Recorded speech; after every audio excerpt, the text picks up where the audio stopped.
What's up, y'all? It's Drewski, and I've teamed up with Mountain Dew to produce a hilarious new basketball podcast called The Dew Zone with Drewski. Learn the backstories of your favorite ballers and celebrities like Jamal Murray. Did you have like a favorite team? Was it the Raptors at the time or no? Was the Raptors even started around that time? Come on, bro. I ain't that old, fam. You talking like I'm 50. Taylor Rooks, Asia Wilson, and many more. You won't want to miss this. Listen to The Dew Zone with Drewski on Apple Podcasts, Spotify, and wherever you listen to podcasts. Hey guys, this is Mike. I just wanted to start this episode with a fair warning that this is a long episode, but not without good reason. We cover every significant move in Ryan McDonough's career, and it is a must listen for all Phoenix Suns fans. So feel free to start and stop this one as you please. It doesn't all need to be listened to in one sitting. Enjoy. Today on The Timeline, the Ryan McDonough conversation. Every significant move graded and scrutinized. Is he good? Is he bad? Or is it somewhere in between? Find out on today's episode of The Timeline.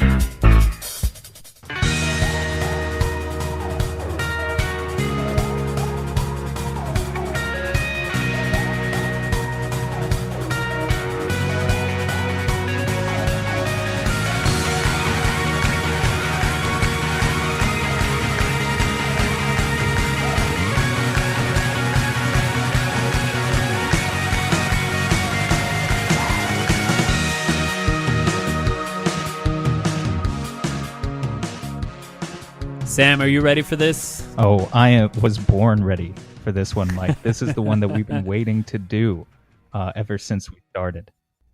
The Ryan McDonough conversation. We're going to go through every significant move in Ryan McDonough's Phoenix Suns career, and we're going to grade them. So let's set the stakes right before we start because we got a lot to get into. Just some rules. We're going to grade every move. It must be a consensus grade. So the idea is that me and Sam are going to agree on the grade for every move that we talk about today. It's going to be a classic A through F system. Sam's going to be our ledgerman, keeping track of every grade. And at the very end, we will have a grade point average that will definitively decide how good of a general manager Ryan McDonough is, at least in theory. We do have a scale. We're trying to give ourselves an idea of what an A is and what an F is. So an A is an obvious one. It is drafting Devin Booker with the 13th pick. And an F is hiring Earl Watson, the yoga master. Yup, that sounds about right to me.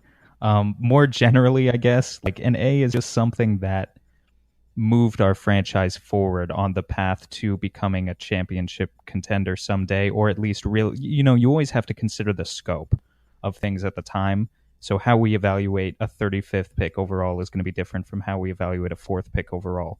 But an A is going to be someone who exceeds expectations and allows us to start contending at least, either immediately, which obviously never happened, or at some point down the line. And an F is the opposite. And sort of in the middle as a C, I would say, are these types of moves that you look back on McDonough's legacy and are really inconsequential, didn't really go one way or the other for us. There's a lot of debate about how good of a general manager Ryan McDonough is. Some people absolutely loathe him or hate him. Some people think he's a genius who finally gave the team direction. I think the idea around this podcast is that we can be more granular about it. We can go through each move individually, and once we grade each move individually, we'll really know what we're looking at here instead of just kind of guessing at it. So Sam and I are going to trade off each season significant by season. Move. I just want to add, Mike, we're not grading signing Right. Jarrell McNeil to a 10-day contract. We're not grading flipping Shavlik Randolph for Reggie Bullock. No, none of those moves. We're not trying to kill you people with a 4-hour-long recording, but we're picking the most significant stuff from every season. Yeah, the goal was about 10 moves, which actually there really is only about 10 to 15 moves a season anyway. So the goal was 10 or less moves per season. So we're going to start right now with the 13-14 season. Just a reminder of where we were at the time. This is the disastrous Lance Blanks era. We're coming out of that. We still have Lon Babby, who sounds like a cartoon character when he talks. He was still part of the team when Ryan McDonough was hired. The team that we had before Ryan McDonough featured Marcin Gortat, Vince Carter, Michael Beasley. It was bad. It was maybe one of the worst eras in Suns basketball ever, possibly ever. So Ryan McDonough was hired that season. The very first move in Ryan McDonough's career is hiring Jeff Hornacek, former Suns legend. This was on May 28th, 2013. The previous coach was Lindsey Hunter, who won 12 of the 41 games he coached. bad. A young coach, a first-time head coach. The only thing I remember about Lindsey Hunter really well is that one YouTube video where Michael Beasley just like shoots at long air ball, like with 21 seconds left on the shot clock or something like that. And the camera pans to Lindsey Hunter's face and he's just in shock. It's like a Doc Rivers reaction gif. Yeah, it was every Phoenix Suns fan for that whole season, basically. He represented all of us. Oh, it was terrible. Well, yeah, this is why it's important to set the stage, because when you talk about people who think McDonough is a genius because he gave the team direction, the team in the Lance Blanks era had no direction whatsoever. I think I said it on the last podcast that the highlight of that era of Suns basketball, if you were a fan looking ahead to the future, was watching Markieff Morris in the Rising Stars game. Yeah, so I stand by that sentiment. Like, looking back on it, I really think it was that and Nash Gortat pick and rolls. And then once Nash was gone, it was even worse. It was like watching Jermaine O'Neal almost, some of the players we tried to revive in that like era from 2011 to 2013. I mean, we're talking about players like Michael Redd, Jermaine O'Neal, just resurrecting these players back from the dead. We still had Channing Frye at the time. So yeah, it was a bad era of Suns Watching basketball. Vince Carter play for the Phoenix Suns was one of the most frustrating things I've ever watched. He was one of my favorite players growing up, and he could not care less. He came in out of shape. He barely tried on the court, and then he moved on, and he actually played pretty well for some teams after that. He's still in the NBA right now, so that was very frustrating. Now, as we talk about these moves, obviously hindsight is 2020, so we can judge them based on how we feel about them now, but we're going to try and do a combination of sort of understanding where we were at the time and also hindsight, because hindsight does matter, but context still matters as well. So just a sort of a reminder of Jeff Hornacek's career. He coached 213 games with the Suns. They won 101 of those. Actually, not a terrible win percentage considering what we've been looking at since then. 47% win percentage. He coached from 2013 to 2016, and he was fired later in early in 2016, February, after a 14-35 start to that 15-16 season. Disastrous 15-16 season. Oh, I can't. That's going to be rough to talk about. So, hiring Jeff Hornacek, I think it's not. I would give it a solid B. Not a terrible. I thought he did all right. Well, what do you think? Yeah, I guess we're starting off with a complete agreement, because I was going to say a B as well. I think a lot of Suns fans towards the end of his tenure became frustrated, particularly with his late game execution. We really wanted to be this good team because his first season we won 48 games, and we really wanted to latch on to this belief that we were building something for the future, and then got frustrated when his rotations were kind of wacky at the end of games and he couldn't, draw a sideline play with like 5 seconds left on the clock to save his life. But overall, I think there is something to the fact that Hornacek was able to get that Cinderella season out of us in 2013-14. I think for the most part, he was a good players coach, a motivator outside of his dealings with a particular pair of twins. And yeah, I mean, I would say this was probably a B. It sometimes feels a little bit gimmicky when teams just hire former players from the franchise to come back and be the coach. That's why I didn't want like Steve Nash or Charles Barkley being seriously considered for any sort of Suns positions, as they've kind of sort of been rumored at in the past, like people saying bring Nash back as a coach or bring Barkley back as a GM. I remember was a sentiment going around 5 years ago. And I'm glad those things didn't happen. But in Hornacek's case, I do think he was a legitimately pretty good coach. I'm probably happier with our new hire right now in Kokoshkov, but that sort of always happens when you hire a new coach. You can call Hornacek the best coach of the Ryan McDonough tenure so far. I mean, when was the last time you felt good as a Phoenix Suns fan? It probably was that 48-win team. It's the last team that had a winning record. And it's just, I think it's a little unfair to give him anything below a B. So let's just call it a B. Next move, This we might disagree on. Actually, I'm interested to hear how you feel about this. The Phoenix Suns on June 27th, 2013, select Alex Len with the 5th pick of the draft. In that draft, everyone remembers it was a disaster draft. Terrible, terrible draft. Anthony Bennett was picked first, the classic Bill Simmons. Whoa! I'll never forget that. Most fans were upset that we didn't pick Nerlens Noel. He was picked the next pick, I believe. Giannis was the 15th pick, the best player in the draft by far. That Nerlens Noel opinion aged well, though. Yeah, so I think that's going to be part of how we talk about this. CJ McCollum was picked 10th.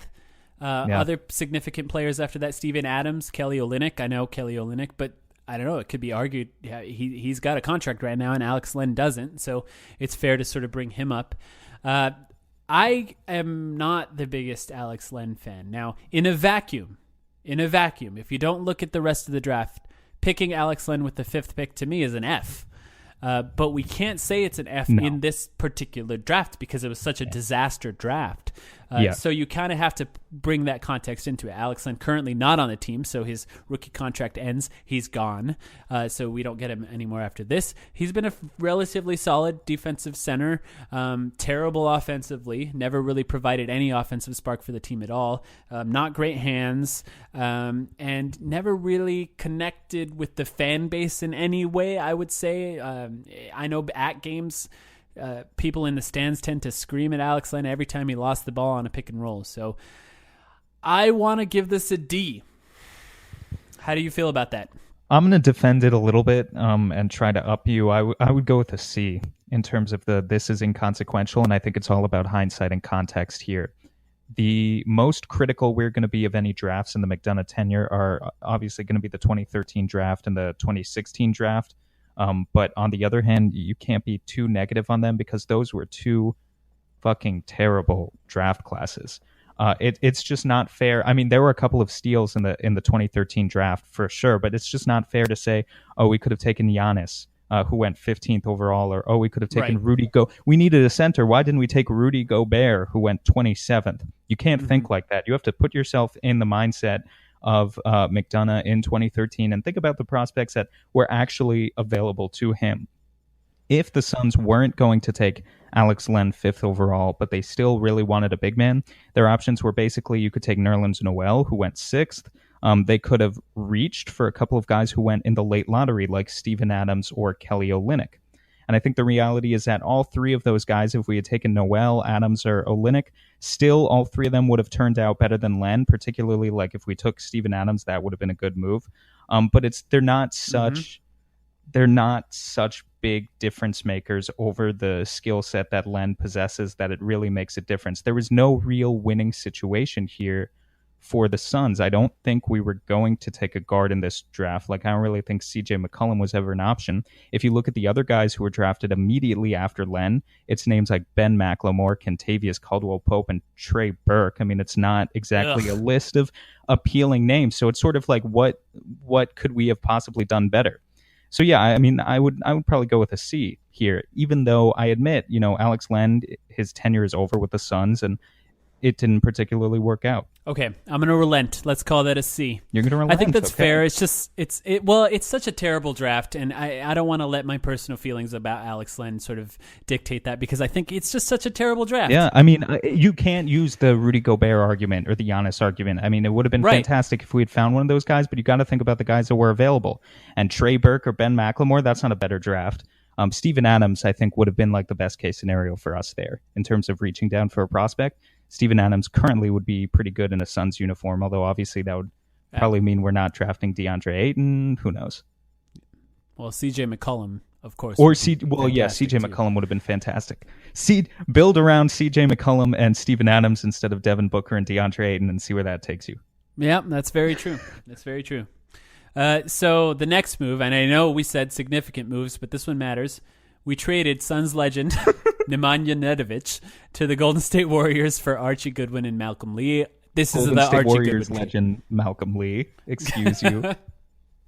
So it's just the Archie Goodwin trade. I just wanted to keep it on there because Archie Goodwin, there were fans that believed in him. People thought he was going to be a great guard. I I never liked Archie Goodwin. I didn't think he was good, but I don't think that this trade, we don't even have to grade this trade, to be honest, because it's just a C, I guess, a D, a B. You can call it anything. Yeah, I think so. It's something like that. A C. It's inconsequential. It happened.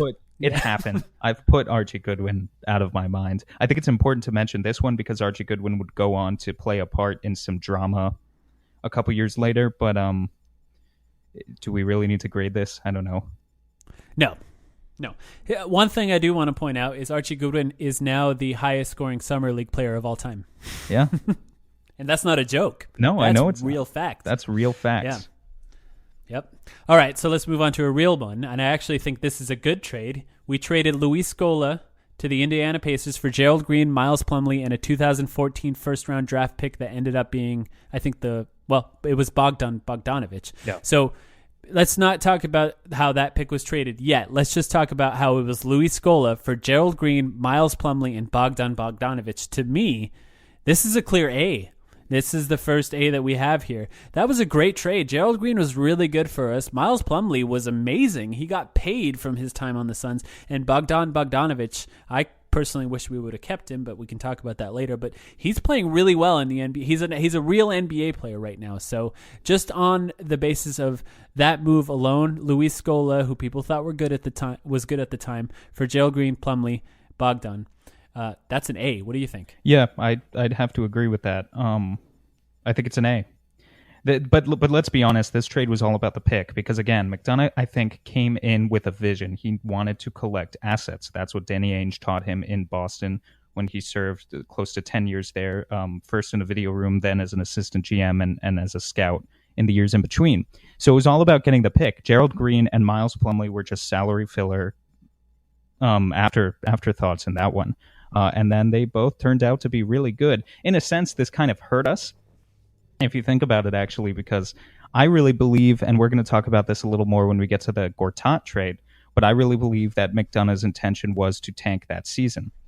And then Gerald Green and Miles Plumlee, as well as Goran Dragic and a bunch of other role players, played a little bit too well. If we didn't have Gerald Green and Miles Plumlee in that season, we're probably not a 48-win team at all. We're probably closer to like a 35-40-win team because that's how well those two guys played in that season, even though that trade was just all about the pick. Yeah, I think that McDonough's legacy at the time after the season was accidentally good. I've said it before on previous podcasts. He was accidentally good.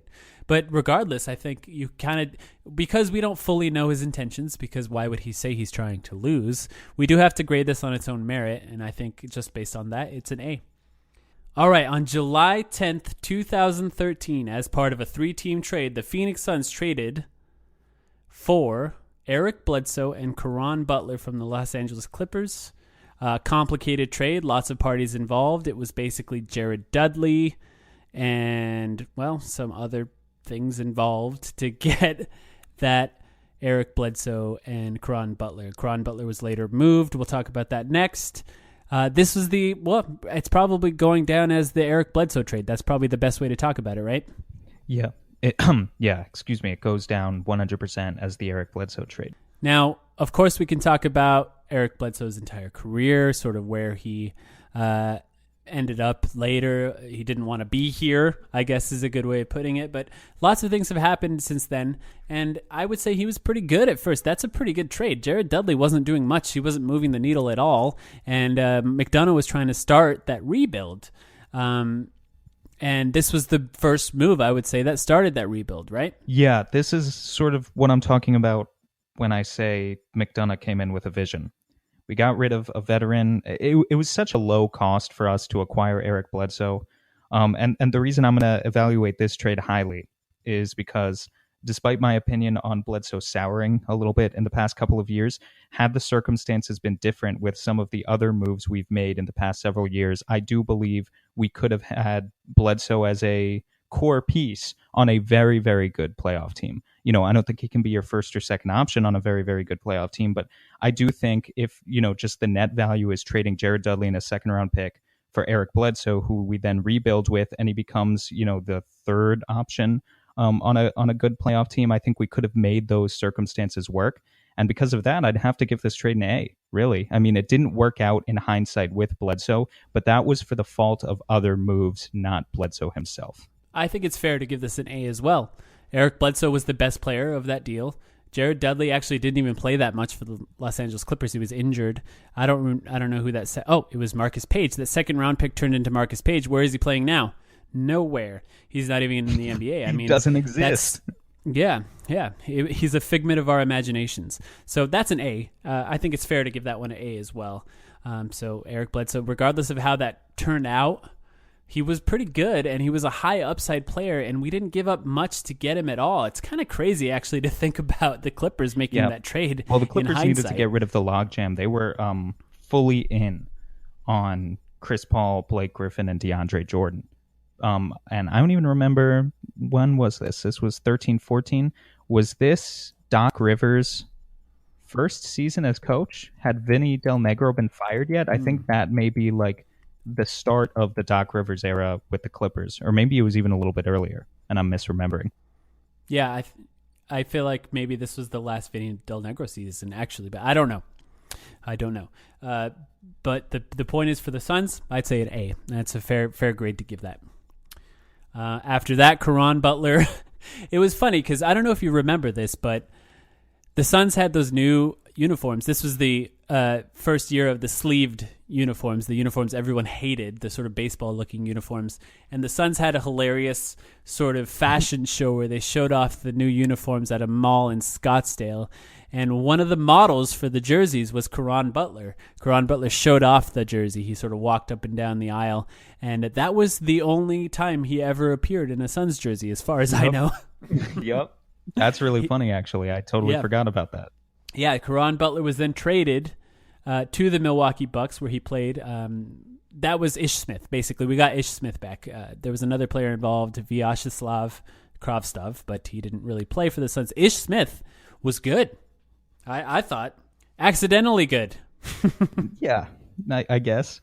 Again, I rate this one as inconsequential. I like Ish Smith. Yeah. I really do. But what did Ish Smith really do for us? You know, when we think back on this era, we're not going to be thinking of Slava Kravtsov and Ish Smith. Well, here's the other thing to talk about. This team accidentally won 48 games, as we talk about. If we kept Caron Butler on this team, Caron Butler was still pretty good at the time and a good piece to have on a team that's winning games. If Caron Butler stayed on the team, would that have been enough to get the Suns to the playoffs? Yeah, well, we're going to, again, talk about the Gortat trade next. If we had we got nothing for Gortat and Butler combined, and if we had just kept Gortat and Butler, we missed the playoffs by one game. So I don't know if just Butler by himself at that point in his career was enough. I wouldn't say he was an amazing role player at that point in his career. He's still pretty decent. But Butler and Gortat combined, absolutely, we would have made the playoffs. We might have been beaten badly in the first round, but we would have made the playoffs if we hadn't made those moves. So I think we actually should grade this Caron Butler Ish Smith trade, and I think, like you said, it's inconsequential. So how about a C? Yeah, okay, I can feel that, a C. Yeah, you can argue. What would you argue lower than that? No, I was thinking, well, I feel lower than that on the Gortat trade, but then I feel like I need to use that logic to also be lower on the Butler trade than I am. But we got so many trades to go through. Let's just go with a C on Caron Butler. I say it's fair. It's fair. The next one, we traded the disastrous Shannon Brown. I did not like watching Shannon Brown. So we traded Shannon Brown, Marcin Gortat, Malcolm Lee, and Kendall Marshall to the Washington Wizards for Emeka Okafor, who was injured, did not play a single game, had a neck injury. Yeah. And the 2014 first round pick was the only part that we thought was good, who was eventually Tyler Ennis, which we talked about on our last podcast. Tyler Ennis was much hyped player. The pick was top 12 protected at the time. We ended up getting it. I think it was the 13th pick, right? For Tyler Ennis? Right? This was was it later than that? 18th pick. Okay, cool. So, it wasn't... Either way, it conveyed immediately after that. This was a very clear move to tank. The idea was we trade players that could help us win games. I guess the only one maybe being Marcin Gortat at the time. And we get a draft pick and cap space out of it, essentially, or someone who would eventually be cap space in Emeka Okafor, who did not play a single game for us. This is a complicated move to grade. If you think about it within the context of the season, like we just talked about, the Suns won 48 games. Marcin Gortat would have been a difference maker on a team that was that close to making the playoffs. That means that should we say that this is a D or maybe even an F based on that alone? Or do we look at it in hindsight and say, oh, we're clearly trying to tank, but it didn't work. Even if we were trying to tank, it didn't work. In my opinion, I think it should be argued a D. And if you feel like an F, I think I can be convinced. Yeah, so first of all, as you were kind of saying, this is the clearest evidence there is that Ryan McDonough came in and he won by accident. If you think that he built that team in 2013, 2014 and gets all the credit for the success of Gerald Green and Miles Plumlee, this is proof that he shouldn't, because this was clearly a move with no other intentions than to collect assets.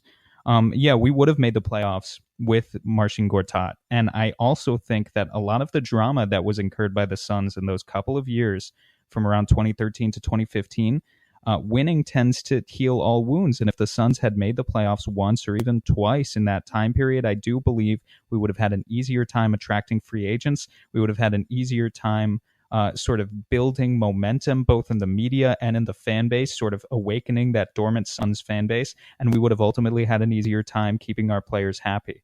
So for all of those reasons, the fact that a Gortat trade kept us out of the playoffs, because seriously, if we had Gortat, I'm very confident in saying that we would have had that one extra win.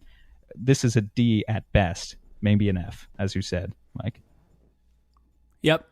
I think you're right. As you talk through it, I think that's where I landed as well. So an F.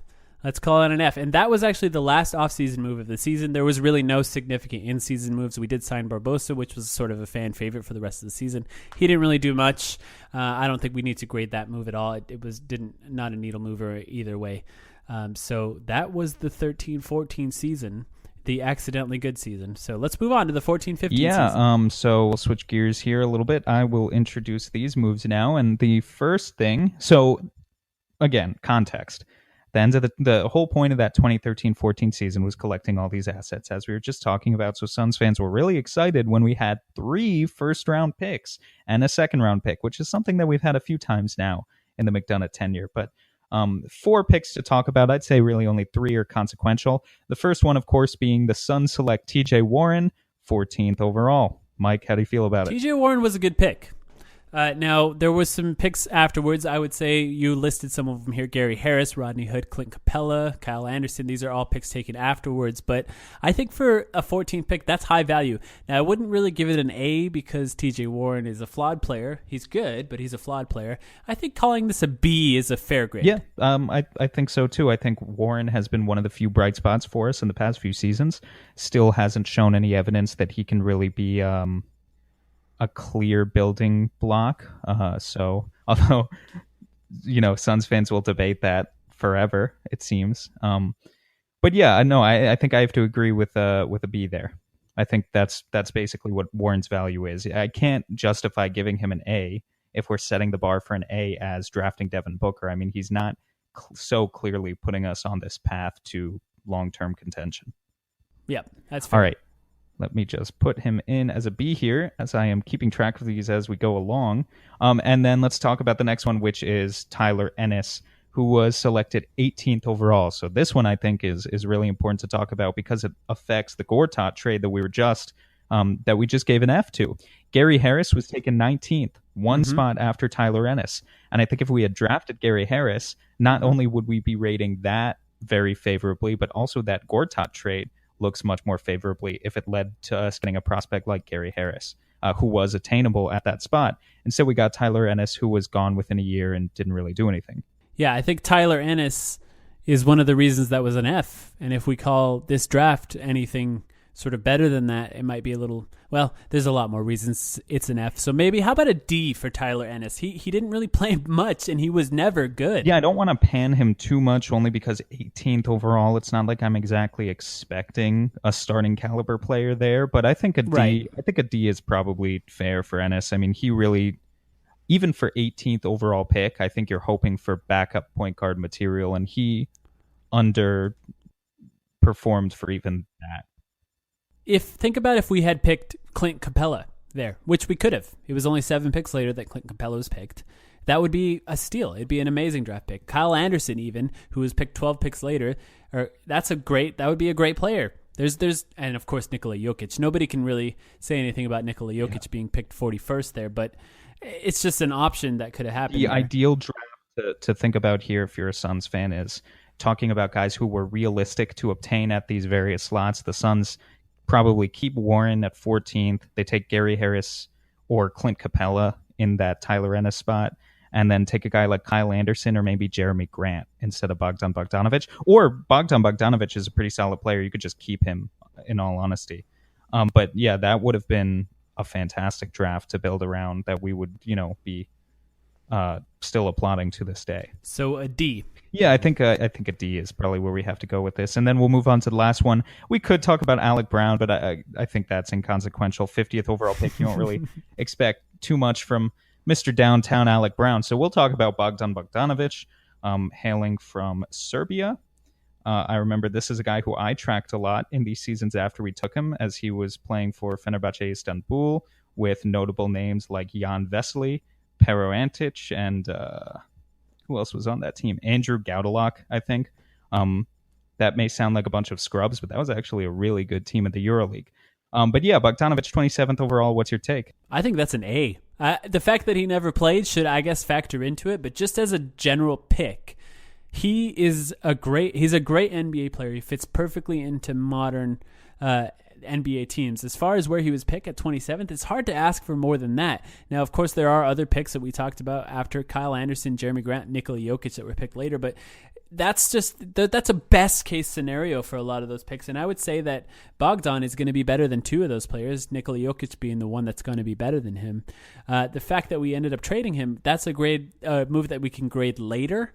But that's a really good pick at 27. Okay, that's interesting. Any chance I can talk you down from that one if I was going to give him like a B+?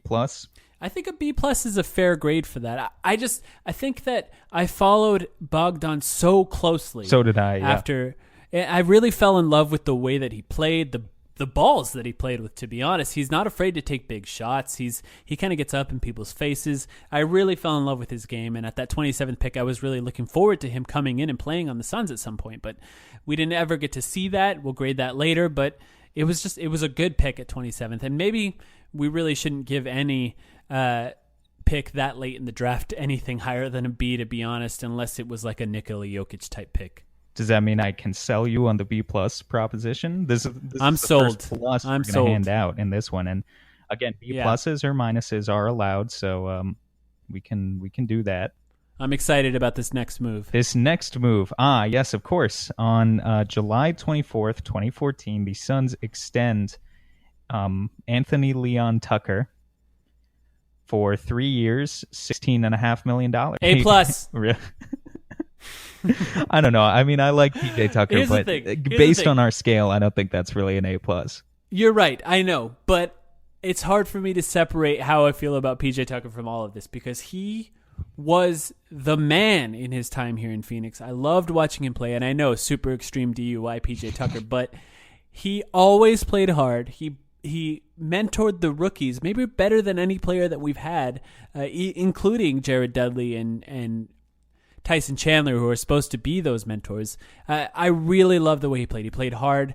He constantly was that guy bringing the team up and picking him up, putting him on his back in times that we needed someone to do that. And for a guy that was sort of limited offensively, it was fun to see that. I was a huge fan of PJ Tucker. Now, to say a serious grade on that, the contract was a pretty fair market value. Maybe people thought actually a little overpaid at the time, but as time went on, he was underpaid at the end of that contract, I would say. PJ Tucker, he played all over the world. This guy worked his ass off to get into the NBA, and when he was in the NBA, he made the most of it. And I can't say enough good things about PJ Tucker. So a fair grade for that maybe would be a B minus, C plus in reality. It's not a huge difference maker, especially for a team trying to lose. I was going to go up with you on it. I was going to say compromise. Maybe we'll go for another B plus here because I don't know. I mean, I do believe that Tucker held some value as a difference maker in his time on the Suns. He was a great get too. Just a great story with the way that he played overseas, away from the NBA for like 6 years, and then came back. Okay, that's fair. Let's give him a solid B. Solid B? That's a B move.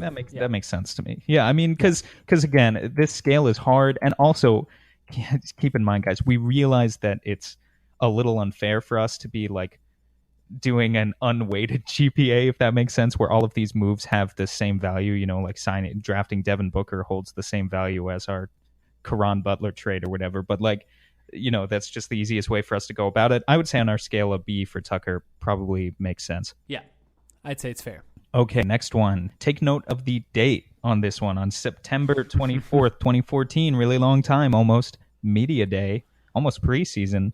The Suns extend Eric Bledsoe for 5 years, $70 million. Yeah. So when did free agency open again? The first week of July? Fuck Rich Paul for this one. I mean, I think that's the big takeaway here. We were really angry at Rich Paul. We loved Eric Bledsoe. Remember that, Suns fans? And he had only played for the team for 1 year, and he had only played like 55 or so games that one season as we were trying to make the playoffs because he was sidelined for a few months. But he was just this magnificent little ball of energy. And I think, you know, to speak on this move, it was fair market value at the time, too. $12 million a year for a close to borderline all-star caliber point guard. I thought the deal just overall made sense. But obviously things didn't work out with Bledsoe so well, so I don't think time has looked very favorably upon this specific move. That seems like it's funny now to think that Bledsoe was known as mini LeBron back then, and that would be a joke if you called him that now based on the way he's played recently. Yeah. I mean, he got torched by Terry Rozier in the playoffs in front of the entire world watching. That is not a good look for Eric Bledsoe. 5 years, $70 million. I think you could call it fair market value at the time. Most people felt that it was either an overpay or a slight overpay. I think it's actually fair to call it a slight overpay. He didn't really play out that contract on the Suns, as we all know now in hindsight, which matters as well, I think. So I would say a C? I think a C makes sense. But I think you can't go too low on this one because Bledsoe still was our best player for a couple of years after the fact. And again, I never question Bledsoe's talent. I question his dedication now, and maybe even his intelligence, but I never question his talent. And I think we had the ability to build around him better than we did. Especially, that's the sort of contract, you might call it a slight overpay, but that would have left us with, or it did leave us with plenty of cap flexibility to continue to add more pieces around him. And that's where we started screwing up as we talk about some of the free agent signings we made over the next few years. So this wasn't a great move, but I'd give it a C. Yeah. What a season. Oh, God. And it just gets like, it's such a roller coaster ride these past several years. I'm just imagining, had we been doing this podcast all these years? Oh, God. All right. Next one, guys. This actually happened before we extended Bledsoe. I got the order wrong here, but we sign and trade for Isaiah Thomas, who came to us on a 3-year, $21 million deal. And this was the move where we had missed the playoffs the year before, and McDonough just doubled down on this idea of, I guess he did. I don't know what it was. We need to discuss this because I don't know if he was worried that the fans would be mad at him or he legitimately thought he had the opportunity to build the team with that mishmash of role players into like a 55-60 win team. But by signing Isaiah Thomas, he made a full push to really try and propel this team into the playoffs, when in hindsight, we absolutely should have just given up and kicked guys like Miles Plumlee and Gerald Green off the team and just embraced the tank a couple of years earlier than we actually did. What's your take on the whole Isaiah Thomas fiasco? I think that this is a complete backtrack. I think that he's said, I was never trying to tank. This was all part of the plan originally. Let's try and win now. It's a terrible move. It's a huge problem for the chemistry of the team. Now, it was exciting sort of at the time because the free agent finally sort of signed in Phoenix. Now, it was a sign and trade, but it was a free agency signing ultimately. It was his decision to get moved. You kind of have to do that for a sign and trade. And it just didn't ever really work. The hilarious team photo of Goran Dragic, Isaiah Thomas, and Eric Bledsoe all holding the same basketball, kind of cheeky, going, "Hey, look, haha, there's only one ball, but we're all guards. Isn't that hilarious?" No, it wasn't hilarious. It was an absolute disaster. It actually really didn't work out. It wasn't funny at all. No, but yes, it started the whole disaster that was the next 2 seasons. This is where I start getting frustrated about Ryan McDonough. I realize how fired up I'm going to get in this podcast right now because we're okay. With getting into this season, we're going to really, or this season as we talk about it on the episode is where shit hits the fan. Right, we're really going to get riled up now. The job of a general manager is not just to trade players like Pokemon cards. It's also to manage an entire team. Your job is to keep the players happy, make sure they're all on the same page, make sure the entire organization on down is on the same page. And this was the beginning of saying, I don't care how you feel about wanting to have the ball, Goran Dragic, in my opinion, our best player. I don't care about signing you, Eric Bledsoe, which happened after this trade. You're my second priority. I'm going to sign someone who plays the same position as you before you agree to your deal. It's clear to me that Ryan McDonough is some sort of robot that doesn't even understand human emotions or didn't maybe properly think about how this would affect the actual emotional state of the other players on the team. It's just this move in hindsight drives me crazy. And at the time, I was kind of bought into it. I'm not going to pretend like I wasn't. I like this. I was kind of excited to see. I'm a fan, though, right? So I kind of rationalize everything to try and get excited about watching it. It took a little time to realize how much of a disaster this really was. Now, I'm not, and here's the thing, I'm not going to give it an F. I don't want to give it an F just yet. I will have an F related to Isaiah Thomas later, but right now I'm going to give this, I'll say a D, right? Is a D a fair one? Yeah, I think a D is probably fair. I want to give a bit of a different perspective on it. I think I agree with you. I think Ryan McDonough's legacy is potentially ultimately going to be defined by him forgetting about the human element of basketball. But we also have to mention the fact that I don't think either, well, okay, I'm just going to speak for myself. I have never questioned his ability to scout, mostly, for the most part, to scout players purely from a basketball standpoint.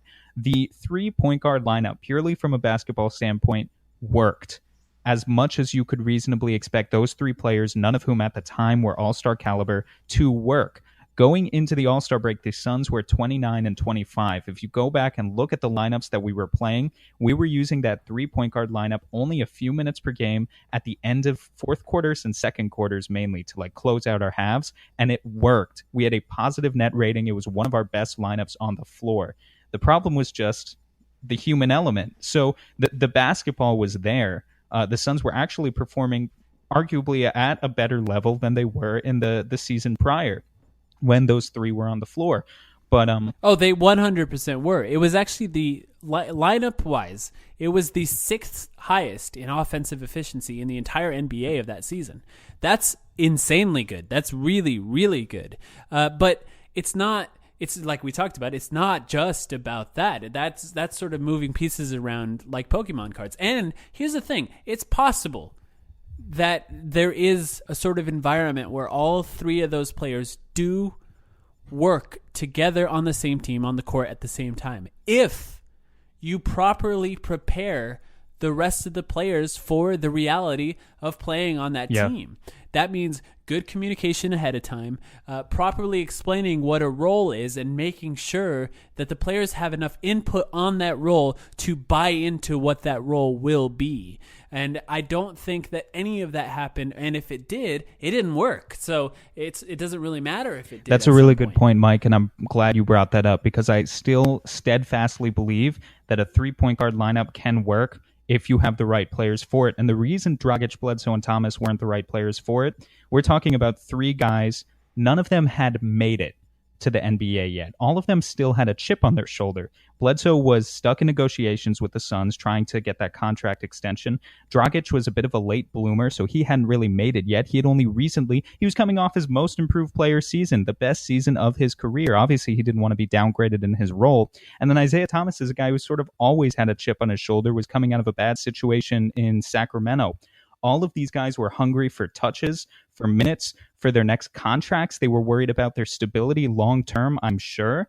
If you potentially got 3-point guards together and ran the same lineup where you made sure that at least one of those guys was an over-the-hill veteran who could still contribute, but was more willing to bring in young guys, I mean, like, Right. over the past several years, like if you had some sort of veteran like a Jameer Nelson, a Tony Parker, someone to come in off the bench who would be more willing to play the role that Isaiah Thomas played for us, maybe it would have worked. But with those three guys, the problem, and we've seen this a lot more, not just here with the Isaiah Thomas move, but the problem the Suns have seen a lot, when you just throw 20-year-olds, or when you group 15 20-year-olds together on a roster, continuity is not a given. Chemistry is not a given for those guys. They're going to fight. There might be chemistry issues because all of them are looking for that opportunity, and it's going to create a cutthroat environment. I think that's the crux of what we saw there with Thomas. It created a cutthroat environment, and that is what hurt the Suns long term. So that was a sort of long discussion on that one move, but yeah, I'd settle for a D here with Isaiah Thomas. Absolutely. And the next move is Brandon Wright. We're going to skip right over that. Let's go to, we have to. I'm fired up now. We got to go directly to Doomsday. Doomsday 2015. Let's talk about this one right now. And you all know what I'm talking about immediately. Dragic, mad. Dragic was mad. Let's set the context right away. So, we knew that Goran Dragic was moving on Doomsday 2015. Of course, I'm talking about the All-Star break, the trade deadline. But then a couple of other moves that absolutely nobody saw coming. So there were a total of 3 trades that day. Let's talk about just the first one involving Goran Dragic. As part of a 3-team trade, the Phoenix Suns traded Goran Dragic and Zoran Dragic, remember him, to the Miami Heat. The Miami Heat traded Norris Cole, remember him, Justin Hamilton, and Sean Williams to the New Orleans Pelicans. The Miami Heat traded Danny Granger, remember him, a 2017 first-round pick and a 2021 first-round pick to the Phoenix Suns, and the Pelicans traded John Salmons to the Phoenix Suns. I'm not even going to say remember him because, frankly, I didn't until I looked up this blurb on the details of the trade. But yeah, we were backed into a corner here in terms of our leverage because Dragic made it very plain that he wanted out of Phoenix. How did you feel about our performance in this one? The Suns made a lot of moves this day. This was the only good one. Now, the fact that we had to move Goran Dragic because of the disaster that we just talked about before this, the Isaiah Thomas signing, needs to be accounted for. That means that even though in a vacuum, this trade is probably an A, getting 2 first-round picks for a player asking to leave your team is a good trade. You have no leverage, and you made something out of it. But the fact that he was even asking to be off the team in the first place has to be taken into account. That means that Ryan McDonough is partially responsible for that, if not entirely responsible for that. So you can't give it an A. You just can't. Now, if you were going to say A, sorry, I'm not going to let you do it. But I don't think you could give it something as low as a C either because those 2 first-round picks matter. This is sort of when he's like, okay, maybe we are going to tank. I think this is that point where he sort of goes back to his initial plan. I don't think he did. Of collecting I don't think assets. He did, and we're going to talk about why in a minute, but I don't think he did. I think this is where he was stubborn and sticked with his plan when we should have tanked. But that has nothing to do with Dragic. So I don't know. I'm sort of feeling a B on this one. Are you feeling a B? Let's go with a B minus. B minus. Okay, I can get with that. We're going with a B minus, and the GPA so far is not looking good. I'm not going to reveal it yet. No, save it. Okay, so the next one, and okay, this is exactly what I'm talking about. This is the one that nobody saw coming. As part of a 3-team trade, the Phoenix Suns traded a 2018 first-round pick, who ended up being Mikal Bridges, to the Philadelphia 76ers. We also traded Tyler Ennis and Miles Plumlee to the Bucks. The Bucks traded Brandon Knight and Kendall Marshall. Marshall never played with us again, to the Suns. And the Sixers traded Michael Carter-Williams, MCW, to the Bucks. Brandon Knight, Eastern Conference sucks, so Brandon Knight is this all-star caliber guard, so we thought. Mm-hmm. What's your take? Disaster. Yep. And that this is exactly... a terrible, terrible trade. Yeah. Just... Do we need to say more? It's terrible. No. This resulted in us paying him way too much money. Okay, I will say one thing just to sort of clarify what I meant when I was talking to you a minute ago about this is this is what I mean when we should have tanked. We should have never acquired Brandon Knight. I don't care if you think Brandon Knight is still a redeemable asset at this point and that he's about to have a good season as our starting point guard. Had we never acquired Brandon Knight on that day a few years ago, we would be in much better shape right now. And you really can't convince me otherwise, because that would have been money much better spent elsewhere. We wouldn't have had to go through the process of giving up the pick that became Mikal Bridges only to reacquire him later. And yeah, it's just, it was McDonough, instead of recognizing at that point that it didn't work, that the prior season had been a fluke, and that if he really wanted a forward-thinking plan, he would have needed to blow it up then and start us tanking a little bit earlier. Instead, he doubled down, tried to acquire Knight, and it didn't work. And the only argument I could see people potentially using against this is, hey, it didn't matter that we were kind of good that season because we got Devin Booker out of it, right? Because we drafted Devin Booker 13th overall.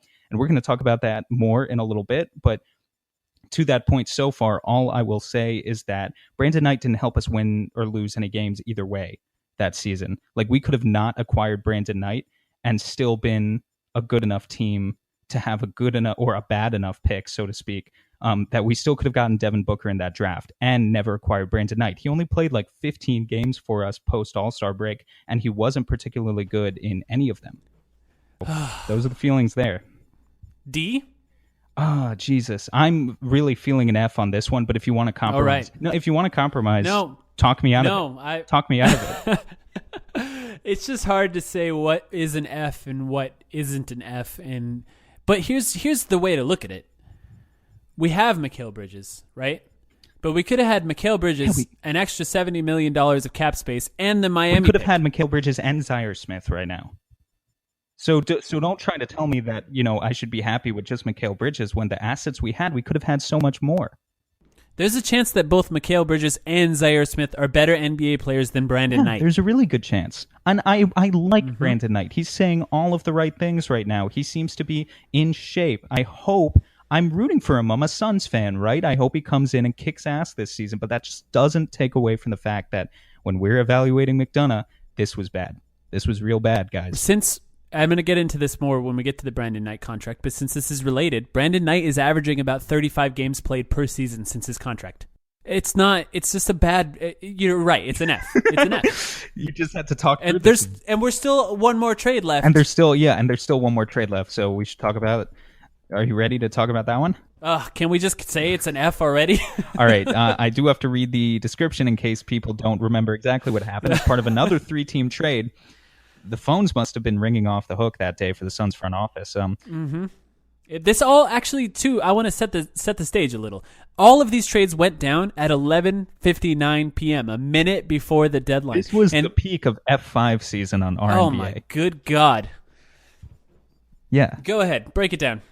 As part of a 3-team trade, the Phoenix Suns traded Isaiah Thomas to the Boston Celtics. The Celtics traded Tayshaun Prince to the Pistons, and Marcus Thornton and a 2016 first-round pick, a late first-round pick, to us. The Pistons also traded Gigi Datome, and who also played for Fenerbahce, by the way, and Jonas Jerebko to the Celtics. And that 2016 first-round pick that we acquired ended up conveying at 28th overall, and it became Skal Labissiere. So instead of even just talking about Thomas here, let's talk about the full picture. Here's what we received through all these 3 trades on Doomsday, as we're calling it, and here's what we sent out. I'm going to ignore all of the garbage players, so forget the Tyler Ennis, the Miles Plumlee, the Zoran Dragic, forget Danny Granger, all those guys. We sent out Goran Dragic, Isaiah Thomas, and Mikal Bridges for Brandon Knight, Skal Labissiere, Zaire Smith, and a 2021 first-round pick that is apparently the best asset in the NBA, but that we don't even have anymore. We sent and Thomas. I know the Eastern Conference is weaker, but technically Thomas and Dragic are both all-star guards. They both have that to their name and the stuff that they've accomplished in the season since. And Bridges, that's what we sent out. We had to reacquire Bridges.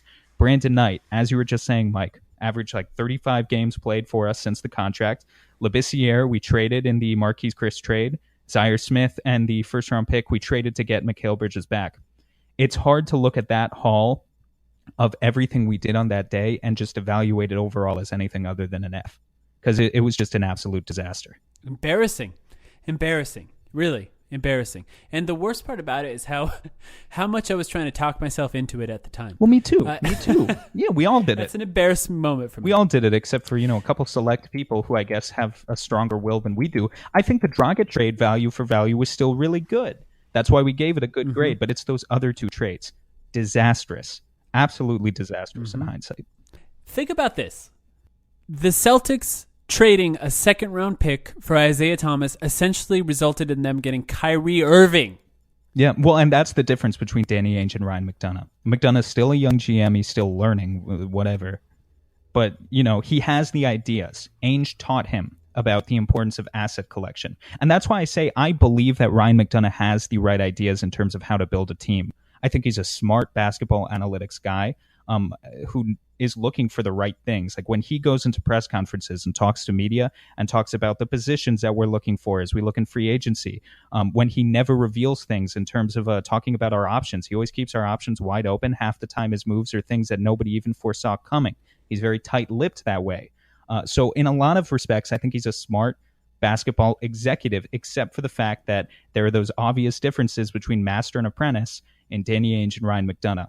And just look at, how we've gotten fleeced in some of these deals as evidence of that. Disgusting.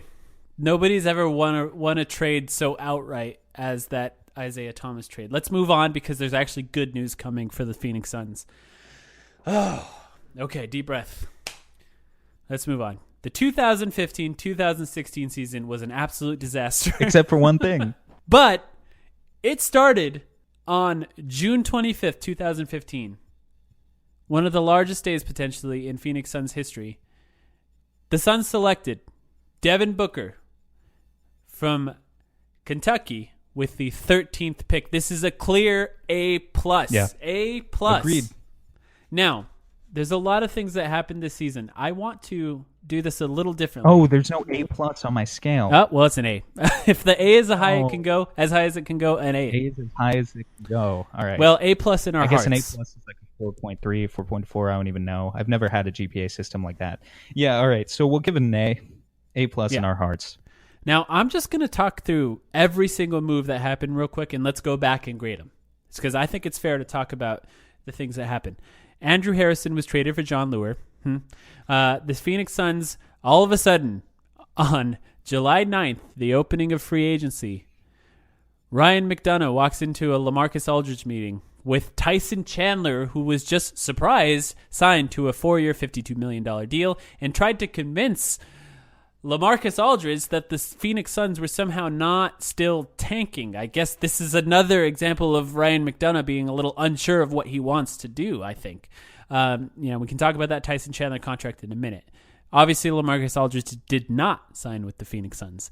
Next, we traded Reggie Bullock, Danny Granger, and Marcus Morris to the Detroit Pistons for a 2020 second-round draft pick. Now, remember that this was a huge deal at the time. Marcus Morris being traded pissed off both Morris twins because they thought somehow that they could play together and be together forever like Andy and Ollie from Bob's Burgers.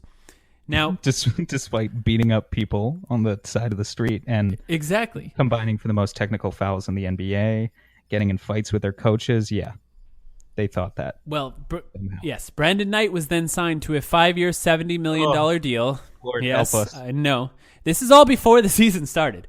Mirza Teletovic was signed to an inconsequential 1-year, $5.5 million deal. Then, once the season began on February 1st, we talked about this earlier, Jeff Hornacek was fired after a 14-35 start, something like that. A disastrous start, a start that people did not expect, even though at this time we should have figured out that this team was going to be terrible.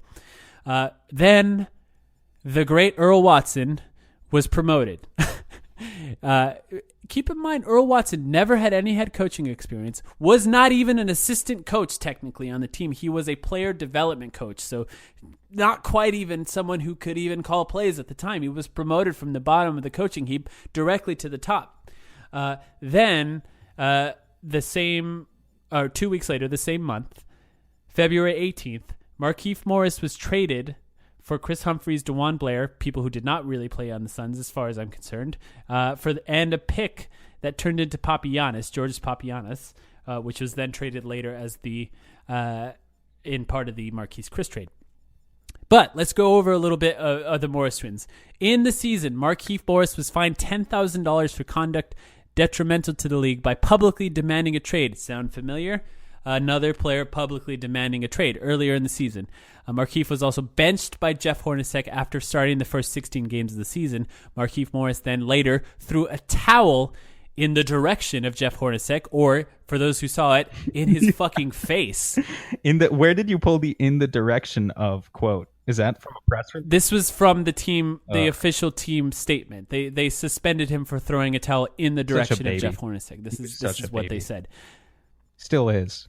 Yeah. Yes. And then after that, complaining, whining, bitching, throwing towels, demanding a trade, the first game of the worst coach the Suns have ever had, Earl Watson, the first game that he was the head coach, Markieff Morris just blows the doors off the game with 30 points, 11 rebounds, 6 assists, 2 blocks, and a steal. Eventually, he was still traded, but not before his final game with the Suns, where he essentially tried to strangle Archie Goodwin on the bench to the point where his own teammates needed to separate them. This was unbelievable. This was one of the worst times to be a Phoenix Suns fan. Now, we didn't know that. Keep in mind, we didn't know that Devin Booker was Devin Booker just yet. He was having a promising rookie season. He was looking quickly like he could be, more than just the pure catch and shoot player that we thought. But he didn't have superstar potential yet until maybe the very end of the season when people were thinking, wow, this guy could be really good. That stretch of several months between striking out on Aldridge, watching Brandon Knight play, promoting Earl Watson, the Markieff Morris drama, just a train wreck. Seriously, a complete train wreck period of time for this team. Booker's the one bright spot.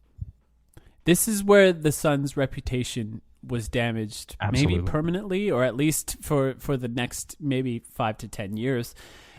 Every single day, there was people saying negative things about the Phoenix Suns on sports radio, on ESPN, or in some cases, actual Suns players going on TV or on the radio and saying negative. I remember Markieff Morris saying sometimes home games don't even feel like home games. The crowd's better on the road. Literally, our own player talking shit about people who go to the games, not even just regular fans sort of on the side or on Reddit or whatever. No, these are fans that are actually at the games, and he was going at them. This was a disaster season. I don't miss it in any way, but let's go through let's quickly go through these moves individually before I blow a fuse here. The Devin Booker, obviously. Andrew Harrison traded for John Lure. I know this is not a major move, but I just want to say John Lure played well for the team. He actually had the 4th highest PER on the team. He played 67 games. He averaged 8 points and 5 rebounds in 18 minutes. I actually liked watching John Lure play. It was funny kind of to watch this guy who didn't really talk much on a disaster team in a disaster season. I don't mind that move. We don't even have to grade it because it was so inconsequential, but I just wanted to give a shout out to John Lure. But the next thing is that Tyson Chandler 4-year, $52 million deal. We do have to grade this one. I don't know how I feel about this contract in hindsight. I will say that Tyson Chandler averaged about 50 games a season with the Suns since he signed that. Like I said, 7 points, almost 10 rebounds, 25 minutes. I would say it wasn't a huge deal at the time because this is the season that we really decided to tank. Now, a lot of people thought we would trade Tyson Chandler at this trade deadline because it's clear that it was done. Like, we're tanking now. This is actually happening. And he wasn't moved after that. He seemed to buy into being the mentor. I would say maybe a C is a fair grade for this. I don't think it's absolutely terrible. That cap space is not valuable to a team tanking anyway, so maybe having a veteran presence like that is worthwhile. Yeah, I guess I probably agree. I don't want to be too negative on it because I think the gamble for LaMarcus Aldridge to get us in the top 2 teams that he was considering was probably worth it. I think in terms of pure value, maybe Chandler is even more like a D because he just hasn't played that well for the Suns. At the time, he's a little overpaid. Not quite as overpaid now with how crazy the contracts have gotten in the past couple of years. But I would settle on a C and say that that's fair for Tyson. And the Marcus Morris trade is the next move. And here's the thing. Well, and that's another natural consequence of that because the only reason that happened is to clear cap space for LaMarcus. Right. That's actually a great point. That's a great point. But we didn't have to do it, technically. It could have been something that was done immediately afterwards. But to judge this trade, You also have to judge the sort of reason that this trade happened in the first place, and it's a D to me. It's not. It's just the fact that there was a huge communication breakdown. The Twins were so pissed off. He did not properly prepare them for this to happen. They were under the impression that this dual contract that they were given, everyone remembers, they gave them a chunk of money and they decided how it was split up between the two of them, which is hilarious that Marcus is like, yeah, I'll take 10% of that. You get the rest 90%, Markieff. We're good to go. We share a bank account anyway. But whatever. I think to judge it, you have to judge the fact that he did not communicate it properly to the team, and this started the disaster that became this season. So a D to me, maybe even an F. I kind of want to be a little more lenient on this one, I guess, just because as much as I've been critical of McDonough here, the Morris Twins is sort of the one exception to the rule where I really don't blame him, because they were ridiculous, classless players. They were stupid in their dealings. I mean, I don't think he owed them an explanation that their contract. Anyway, I think it was Babby who negotiated the contract with them, where they got to decide like how much money each of them was getting in their extension. I don't think it should have had to have been made clear to them that wasn't like, that didn't mean that they could do anything and then not be separated. It's a privilege in the NBA to even get to play with your friends for extended period of time, let alone be on the same team as your sibling. So I don't know. I mean, yeah, the communication was. Well, here's what I think. If you worked with the Morris Twins for the previous year or 2 years, or however long they were on the team before this trade happened, then you should know how this trade was going to affect them. How do you not know, after working with them, seeing them every week, that they're going to be absolutely furious and complain to the media about this? You had to have understood that would happen. And that means that if you do understand that would happen, you have to sort of make moves to try and avoid this being a drastic a breakdown, a drastic chemistry killer. Maybe trade both of them right away. I understand that Markieff Morris was a valuable player, and I actually think a really good, maybe the best player on the team at the time during this season, before everything sort of went to shit. But it's just, I think that more should have been done. But if you want to say a C- or a D+, I think that's fair. Yeah, okay, let's go with a D+. Okay, thank you. I appreciate you relenting there, because it makes me so mad that happened. The next move, though, is Brandon Knight. 5 years, $70 million.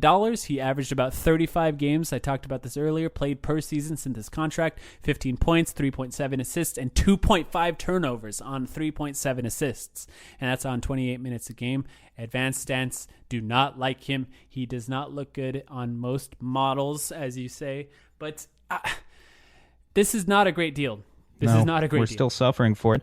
3.7 assists to 2.5 turnovers. That right there should be enough evidence that this guy isn't really a point guard. So Igor better make some drastic changes to his game, or else he's a shooting guard in a point guard's body.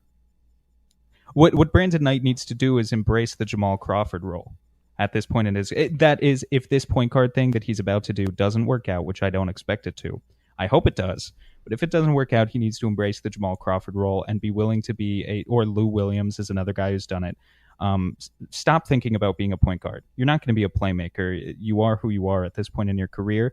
But just be a spark plug scorer off the bench and be willing to settle for that bench role and sort of recognize that you're probably not going to be the star player in a good team, because he's just not efficient enough. He doesn't bring enough to both ends of the floor to play that sort of role. Man, I don't know. I don't want to be that hard on him in the case that he has a good year this season. I mean, but can he really make up for it? I'm kind of inclined to say a D. Is that weird? No, I'll allow it. I mean, is there much of a difference between a D and an F at this point? Geez, this GPA is not looking good, folks. I'll tell you that. Okay, let's move on. Let's skip over the Mirza Teletovic one. It doesn't matter. Well, I think we should. I think that's a big enough move that we'll just quickly grade it. Let's say a C. Inconsequential. Yeah, it actually boosts the GPA at this point, so I'll give McDonough that one. Okay, Hornacek was fired February 1st. It's difficult to judge firing a coach. There's so much involved in that. Did it have to be done? Maybe it had to be done. Did he lose the players? Yeah, probably. I mean, when maybe your best player in Markieff Morris was just adamantly against you throughout the entire season, maybe that's reason enough to fire him. He threw a towel in his face. It's hard. firing him was probably the right move at the time. Whether or not he had to be fired because of the moves that were made ahead of time that sort of led to that, and how much of that is a responsibility of the general manager, that can be debated a little bit. But he did need to be fired, and I don't think it was a huge move either way. I think calling it a C or maybe even a B to give it a little, give him a little benefit of the doubt there is fair. Yeah, I have no qualms with that. Let's give him a B because we've been so negative. Okay. Sorry, Ryan. Promoting Earl Watson, though, immediately afterwards. F. Here's the thing. Yes, it's an F. Well, here, actually, let's be fair here. This move initially on February 1st was for the rest of the season, right? This was the interim coach. Well, I don't think we should grade this twice. I think we should evaluate it as one move, not as when he got promoted and when he got extended. So together, you want to grade them together? Yeah, I want to just grade Earl Watson as one entity. I don't really think then it's an F. Okay, let's just move on then. It's an F. Okay. So the next move was Markieff Morris being traded. Now, Markieff Morris was... I'm serious when I say Markieff Morris was maybe our best player this season. I still remember him playing. Motherfucker. Do you people remember? He was very good. He was one of the best mid-range Yeah, he had 30 points against the Cavs. We beat the Cavs with LeBron. Yeah, he was kind of awesome in like late game situations. Just give the ball to Keith in the post, have him ISO, and he's surprisingly good in the mid range. He was money. Just a dick. He's still doing it. Yeah, he's not not a great person good now. And you see where it's gotten the Wizards too, building around that front court of Morris and Gortat, both former Suns products. But Gortat's gone, but I mean the past few years. Mm-hmm. So Chris Humphries, DeJuan Blair, neither of them really played for the Suns. I mean, Chris Humphries played a few games, and I still remember vividly a Suns fan yelling Chris Kardashian at him every game. And that pick turned into Georgios Papagiannis, who is no longer in the NBA already. I mean, this is not a great trade either. No, but it's I will argue this one with you because I'm sympathetic. I'm sympathetic. It's not about Papagiannis. First of all, that wasn't our pick. That was a pick made for the Kings. And Vlade Divac is an idiot. We know that. Yes. But the pure value here, this was good, actually, because this was the first time we needed something to cleanse the palate, to reboot the culture, and finally embrace the tank. And you said it yourself, this second half of this season, 15-16, is when we finally embraced the tank. And we needed to get rid of Markieff Morris, who was a locker room cancer. It was another Dragic situation. We were backed into a corner. Everyone was saying we had no leverage, and we still got a first-round pick that ended up being 13th overall, albeit that draft class sucked, and Papagiannis wasn't good, but we could have taken a decent player 13th overall had we kept the pick, which, trust me, we're going to talk about later in a few minutes. So overall, I would actually give this like a B. I rate it similarly to the Dragic trade because I think it's good value for where we were. I think it's fair to say that this and the Earl Watson sort of promotion, if you will, are sort of the first moves that gave us actual real direction. I think that's a fair thing to say. But in a vacuum, not a great trade. So I want to factor both of those things in here because Markieff Morris was good. Maybe we would have picked somebody better than, I'm sure we would have picked somebody better than Georgios Papagiannis with that pick. So that's fair to say as well. So let's say a B for that move. And we'll call it on that season. Now, one thing actually I do say is because we started tanking after this, what happens when you start tanking is you start taking flyers on players that maybe are on the fringes of the NBA. And the first player that happened with in the Suns was Allen Williams. He was signed to a 10-day contract. And then eventually, but by the end of the season, or a few weeks later, actually, he was signed to a 3-year, $17 million non-guaranteed. It was sort of... they were team options at the end of every year. A really good contract for Allen Williams. And I think if we just sort of look at the Allen Williams moves as one move, obviously not a difference maker. He's not a star, but he brought up, here's the thing, after Markieff Morris, we needed someone that could sort of bring some sort of chemistry back into the fold in Phoenix and maybe bring some positivity back. And for a guy that's a towel waver, played some minutes, a great rebounder, of course he got injured recently, that's a pretty good move, and I would give that maybe a C plus B minus. I'm prepared to give it a B. I don't know if that's being too nice. I guess he's not enough of a difference maker, right? Yeah. So I'll walk that back a little bit. You want to settle on a B minus? Yeah, I think that's a fair. I love Allen Williams, so it's kind of notice how we're being nicer to players like Allen Williams and PJ Tucker who aren't necessarily the biggest contributors. Tucker more so than Williams, but they just hustle hard, and they gave us a culture in this series of seasons where it was hard to be a Suns fan. Before we move on, I want to just set the stage again. When people defend Ryan McDonough, and I think my opinion is sort of being solidified here on how I feel about him up to this point, but when people defend Ryan McDonough, a big thing of what they say is, we finally have direction. He sold Robert Sarver on tanking. We finally got the ability to get star players by drafting really high draft picks. But keep in mind, he started in the 13-14 season, and it wasn't until halfway through the 15-16 season that we really started making moves to tank. So there was sort of two directionless seasons where he was accidentally good and then on purpose good, which ended up being bad, and then trying to sign LaMarcus Aldridge to put a Band-Aid over how bad the previous year ended up, instead signing an old Tyson Chandler to a long contract and Brandon Knight to a terrible contract, which ended up being bad enough that he had to throw it all out and start tanking. So that direction never really came into focus until this disaster season, maybe one of the most frustrating in Suns history. So what I should say, though, is the moves made after this are now through that lens. You have to take into account that we are now in the timeline, if you will. We're starting the timeline, the process. The process, the timeline. Exactly. This is where it begins. So let's talk about the 16-17 season. Not a lot of moves in this season, but some interesting ones. That we're doing this, actually, just because we're already over an hour into it. But just you get a different feel. You talked about your opinion solidifying. Just talking this through, every Suns fan out there has some sort of controversial opinion, probably about Ryan McDonough, or strong feelings about him one way or the other. And you just get some satisfaction about talking this out in a long conversation that you don't get just from arguing with people in written form over the internet. So I'm having a lot of fun with this one. Let's talk about the 2016-17 season. We already talked about Earl Watson. We already gave it an F. Do we have to say anything else there? Oh, God, except for how frustrating it was to watch him on the sidelines. Layup lines. Good God. They're doing layup lines in practice. They're doing yoga. Ugh. He's destroying basketball, the integrity of the sport. All right, the next real move. Drafting Dragan Bender, 4th overall. In case you didn't know, Dragan Bender is a career 38% shooter. He has a career 7.1 player efficiency rating. He has negative win shares for his career, a negative value over replacement player. And, we've talked about Bender before. I don't think we have to go into what he is as a player if you're listening right to this. now. Right now. And he still has the potential to develop.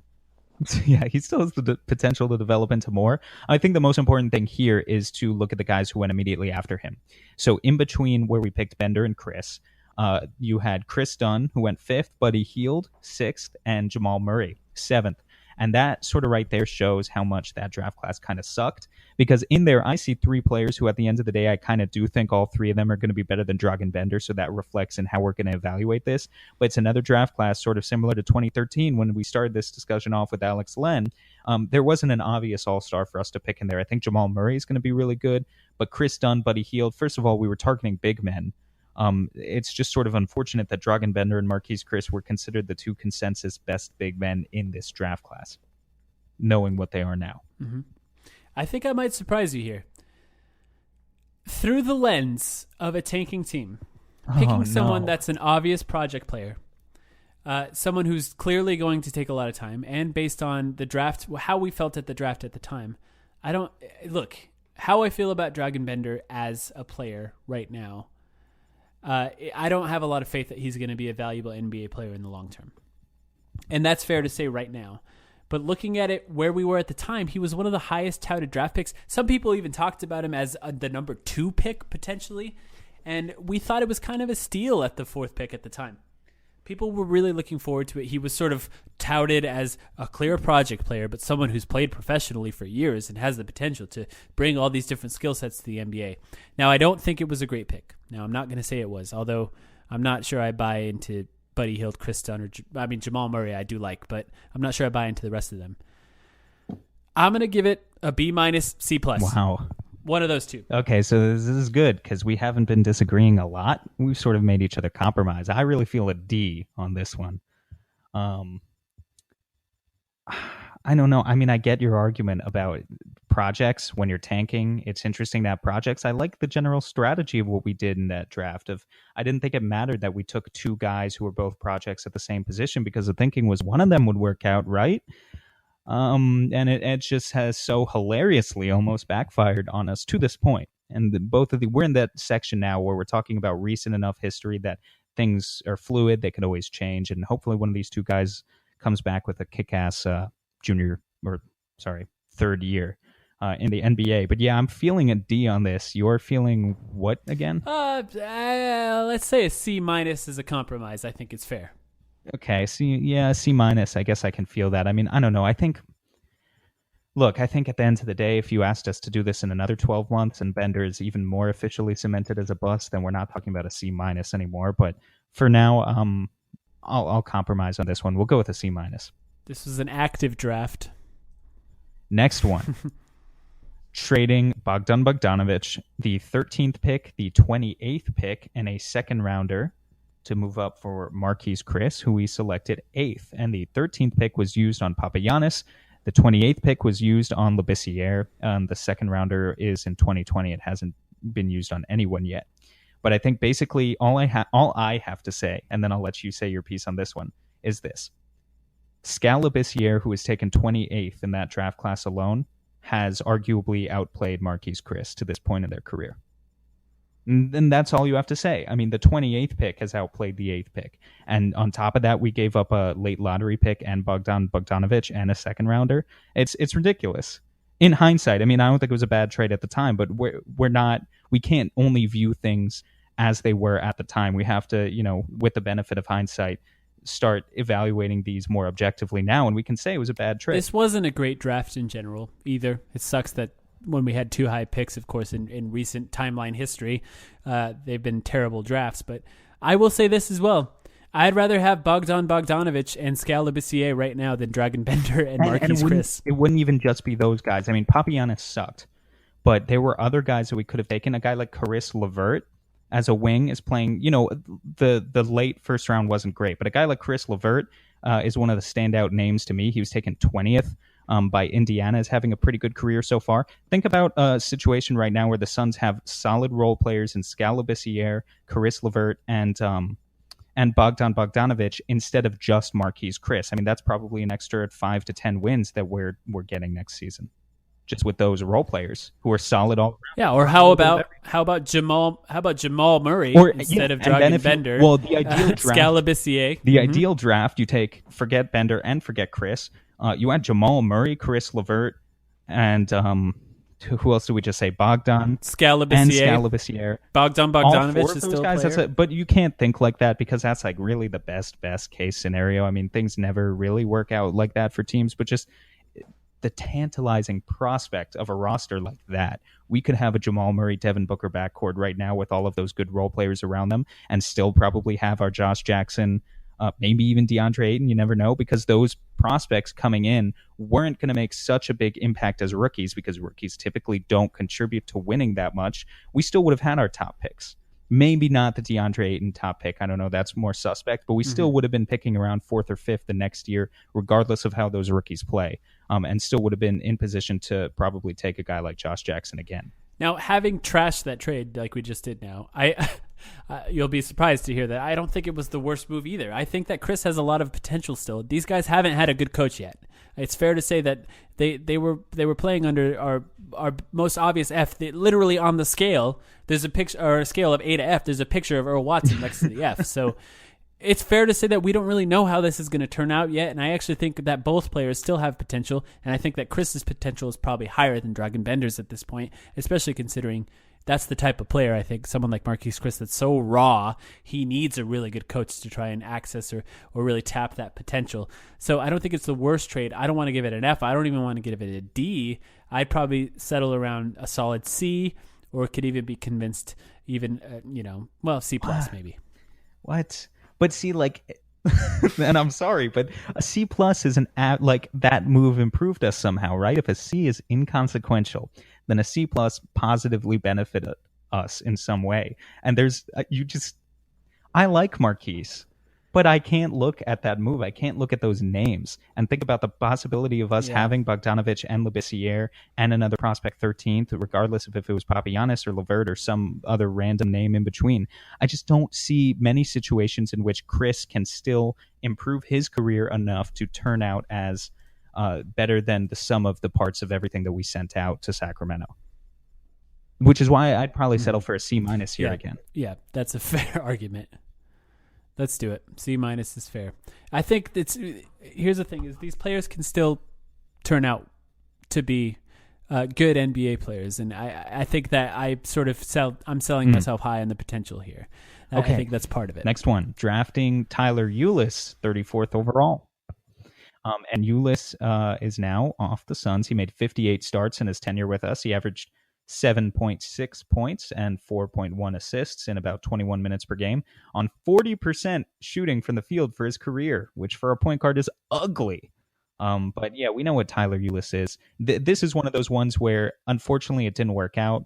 It was exciting to watch Tyler Ulis for a little while, and for a second rounder, I really don't expect much anyway, so I'd kind of factor this in as inconsequential. Same, C. Yeah. Let's call it a C. Easy C. And that's a fair grade for that. It's difficult to hit on anything higher than a C at that. Yeah, I mean, it's the same way I'll feel about Elie Kobo, quite frankly. I'm not going to pan Elie Kobo if he doesn't turn out. It's more like a cherry on top type of situation. Right, exactly. Next one. Okay, so this is an important one to view, I think, as you were talking about, in the lens of tanking. Signing Jared Dudley to a 2-year deal. This happened on July 8th, 2016. It was a 3-year deal. Excuse me, now that I think about it. And he has averaged 56 games played for us. He's really stepped back and taken a role where it's not even been because he's been injured. He's just hasn't played that much because we're playing the young guys instead. So I don't know. How do you view Dudley in his second stint? I have a Jared Dudley jersey, it should be said. I'm a huge fan of Jared Dudley from his time on the Steve Nash teams. And what I liked about this move more than the Tyson Chandler, I like this move more than the Tyson Chandler move. One, I think it's good that he's a veteran that will not complain about not getting minutes. I think he's sort of accepted that he's sort of a veteran player / assistant coach. And what I like is that he talks up Phoenix. He says good things about the city. He says good things about the fans. And he's willing to sort of say, when we're good in Phoenix, this crowd comes alive. And to have somebody like that that's sort of out there carrying the sword and shield for the city of Phoenix to these young guys and saying it's worth it. Once we get there, it will be worth it. I think that's a valuable piece to have. He's not a difference maker, but like I said, the cap space in a taking team, it's not valuable anyway. We're not going to replace him with a great player if all of a sudden he's gone. So it's not like it's eating up this cap space that keeps us from signing Anthony Davis in a year or something like that. It's just not. So that type of thing is not happening. So I think it's actually a pretty good move. Now, of course, you can't give it an A because he hasn't barely played. But I don't want to give it a C either. I think it's better than that. I think it matters to have this type of player on a tanking team to try and keep the spirits up. So I would say maybe a B. A B. That's okay. Interesting. I'm sorry. I feel like we're getting... This is why it kind of would have been interesting if we both just made our own grades the entire time and seen which one of us is officially more pessimistic. I think it's me coming out on top right now pretty easily, which I didn't even think would be the case coming into this. I thought you were the bigger McDonough hater. Well, you'll see that my grades changed pretty drastically after we started tanking. Yeah. I think through that lens... a lot of these moves just make a lot of sense. They just make sense. A lot of the moves before that made absolutely no sense. You saw how fired up I got in the 15-16 season and 14-15 season. But a lot of these moves, they just make more sense. Even the Dragan Bender move. We gave up at this point. We stopped caring. We were just like, we're not going to win anyway. Just throw it. You can't hurt me any more than you already have. Right. So just throw whatever other crap you got at me, and I guess Jared Dudley counts as that. I'll give in to your B. How about that? Yeah, I don't think it's going to make a huge difference on the GPA at this point. Yeah, well, this is the 28th move we've evaluated by my count. So at this point, it's a lot of stuff. So nothing is making as much of an impact anymore. We'll get into the last move to evaluate from that season. We traded PJ Tucker for Jared Sullinger, a 2017 second-round pick that we used on Alec Peters, and a 2018 second-round pick that we just used on George King to the Raptors. What do you have to say about this one? I think that it's a push, so I think giving it a C is sort of fair. I think it's fair to do that for PJ Tucker's sake. He played so hard, and we were just losing, and it's a good thing that we did for him as far as getting him to a situation where he could be pretty good. Of course, it was Toronto, so they did all right with him. To me, I said it on one of our first podcasts. I still think PJ Tucker should have been getting minutes over Ibaka on that team, and they would have been much better had he played more. But now we can see him in Houston. It eventually led him to these winning situations, so it was good for him, but it's inconsequential for us on both sides. So a C doesn't hurt us, doesn't help us. Yep, that makes sense. All right, one more season. We're not going to really cover the 2018 season, being that this is already going kind of long, and it's not fair to sort of judge it anyway. Yeah. So maybe at the end of the season we can come back and review that a little. But I do want to talk a little bit about what the 2018 season means after we go over the 17-18 season. I'm going to go over each one of these individually. Now, that last season, the 16-17 season, was a disaster in that we won absolutely no games. So we ended up with the 4th pick. Now, I don't blame McDonough for us not winning the lottery, but it would have been nice to win the lottery in this draft, that's for sure. You can't give him an F for the ping pong balls not falling our way. Yeah, exactly. So Josh Jackson was selected with the 4th pick. Selected after him, De'Aaron Fox, Jonathan Isaac, Lauri Markkanen. Donovan Mitchell is the main one, but nobody, I think, really predicted that Donovan Mitchell was going to be what he is. I think this is a really good pick. I think picking Josh Jackson 4th. The only real players that I would have wanted above him were actually all 3 players that were picked above him, but Markelle Fultz doesn't seem like... I mean, if I had to make a bet on who is going to be the better long-lasting player, I would still bet on Josh Jackson at this point. But Jason Tatum and Lonzo Ball have a lot of potential. Obviously, we had no opportunity to pick those guys, so you can't judge McDonough for not selecting them. So Josh Jackson, I'd say a solid B+. You know, I would agree with you. It's again, you can't think this way, but looking at Lauri Markkanen as a name on there, who I don't think has the highest potential, but put together a good rookie season for sure. There was no chance that we were going to select a 3rd power forward because we hadn't given up on Dragan Bender or Marquise Chris yet. But I think it would have been interesting if the season before we drafted Jamal Murray instead of Dragan Bender 4th, and then that sort of put us in position to maybe look at another power forward this season that we're talking about now and take a guy like Markkanen instead of Jackson, who I don't think is necessarily going to be better than Jackson. But I look at a core to build around of like Jamal Murray, Devin Booker, Lauri Markkanen, along with TJ Warren, who would have still been at small forward. That would have been really interesting to me if we had watched a team like that for the past season. Would have been pretty bad defensively. But yeah, with Josh, I'm a little scared after his summer league performance, but I know that's just the paranoia talking, so I'm more than happy to give him a B+. I was really rooting for him. He seems like a very hard worker, and I think he has a bright future ahead of him. I agree with that. So there's a couple of moves here that happened that I just want to remind us of. We don't have to grade these, but we did sign Mike James to a 2-way contract. A+. Kind of funny. Mike James. Another thing is Anthony Bennett was on the team in preseason. Remember that? But the actual move that I think we have to grade because it's just such a good trade is we traded a 2nd-round draft pick that never conveyed to the Memphis Grizzlies for Troy Daniels. And Troy Daniels, he could be a player that plays this coming season, assuming we keep him. We may not. We may not. But the fact that pick never even conveyed, I mean, that's a pretty good trade. Now, Troy Daniels, these are all on a tanking team, right? But it is still nice for Devin Booker, a player like Devin Booker in a developing season to play with a player that can spread the floor, gives him the opportunity to handle the ball a little more. Some of the best lineups we had were Troy Daniels, Devin Booker lineups. So I think it's a relatively good trade. It's hard to judge something like this any higher than maybe like a C+ or a B- at the very, very peak because of how inconsequential it is really in the long run. But the fact that you kind of got a player for free that other teams could have gotten, that is sort of a good piece to help a developing team. I'd go.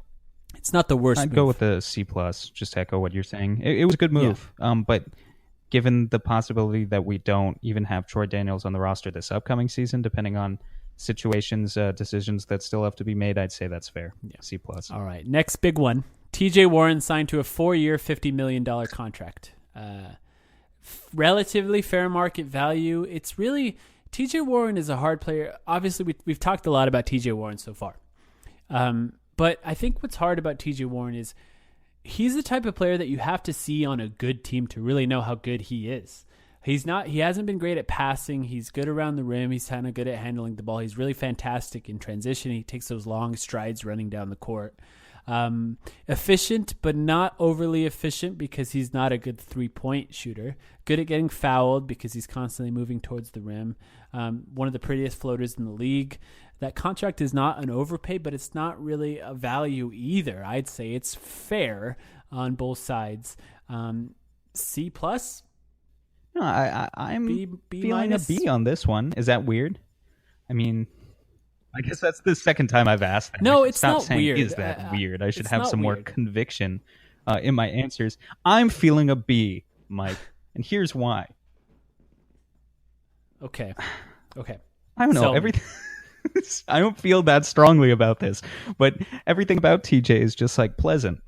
It's like I'm feeling a B because, you know, I think first of all, I think it's valuable, and people are talking about this with Marcus Smart right now. Actually, it's valuable to have guys in that mid-tier contract level, just for trading purposes. And I'm not saying, before all of you people jump on me, that the only good reason to sign TJ to that level of money was so that we could trade him for something else. Because I think Reddit and portions of Twitter, but mainly Reddit, are really high on TJ Warren right now, and they want to see him succeed in a Suns uniform, not elsewhere. But I don't know. I thought it was pretty good market value, and even though we haven't seen him perform in a good team, like you were saying, I just think it's a move that moves us in a positive direction. I don't really know if I have any sort of stronger opinion than that. Well, here's a counterpoint. Do you think that TJ Warren could be a starter on a winning team? Yeah, I do. Then I think that's a fair rating. I'll relent on that one. I'll allow it a B there. Well, do you I don't think it's a he terrible can? contract either. You don't think he could be a starter on a good team? Is that I what think you're that saying? I think that unless he fixes his shooting problem, his ability to shoot from three, I think it makes it difficult. I think that you almost have to build a team around him if he's a starter on your team, which is not the type of player. I don't think he's good enough to be the type of player to build a team around.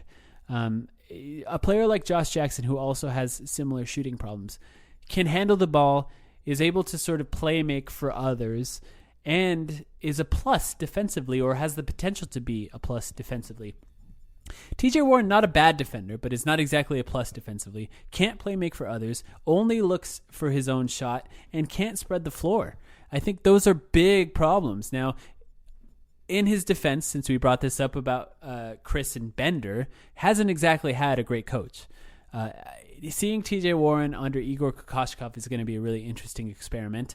I'm not completely out on TJ Warren, but I think that it's difficult to build a starting lineup with a player with his skill set unless he changes pretty drastically. I don't know. I mean, I agree with you. Let's talk about a guy like Rudy Gay. Sorry to throw out a random name, but that's sort of the first name that comes to mind. No. The Grizzlies, when Rudy Gay was the first option on that team, I mean, he reminds me a lot of the type of player that TJ Warren is right now, and that was a good team. It wasn't a good enough team. If we're talking about building a contender, then I agree with you. TJ Warren's not going to be a focal point, but I think he could be a focal point of an offense, potentially with a little more development down the line, granted, of a first-round exit type team, like a guy like Rudy Gay is. I mean, I'm trying to think of other names that I might compare him to right now. Tobias Harris, maybe. And certainly if we're just talking about him being a starting caliber player, not even like one of the top starters, but the worst starter on a good team, I see no reason why he shouldn't be capable of that. Yeah. Let's keep him at a B then, and we'll see. We'll see. I think that you're going to hear me say that TJ Warren needs to learn how to shoot about 1 million times before this podcast ends, but It'll never end. next thing that happened, well, the season started. Earl Watson was fired after the most disastrous start in NBA history, and that is not an exaggeration. It was the most disastrous start in NBA history. We lost our first 3 games by a combined, I think it was 800,000 points. That first night was so depressing to be looking forward to the season and having the offseason drag on for months, and then to just have that 50-point blowout loss. It was pathetic. Yeah. It was funny. I mean, I watched the It was a whole disaster. thing.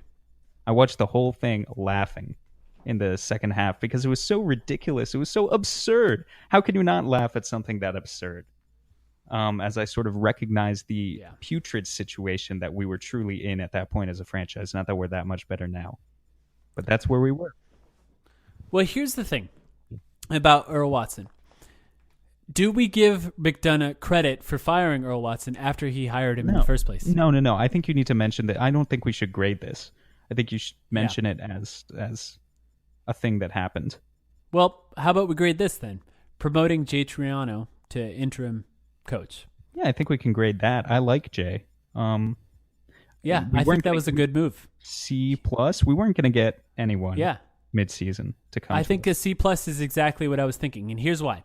Jay Triano is an experienced head coach. Now, of course, he's not a winner, but we are a tanking team. We almost didn't want a winner, but we did want someone that could bring a level of professionalism that this team was sorely lacking, and I do believe that he brought that. I really like the way he worked with the players. I like the way he communicated. I think he set the right example for a lot of the players, and I think he was a breath of fresh air compared to the last few seasons. A C+ is a fair grade for that. Now, for the third time, a player asked to be traded under Ryan McDonough. Third time in 3 seasons. Eric Bledsoe tweeted, "I don't want to be here," and then claimed that he was at the hair salon waiting for his wife, or at the time, fiance, I believe, to get her hair cut. Bullshit.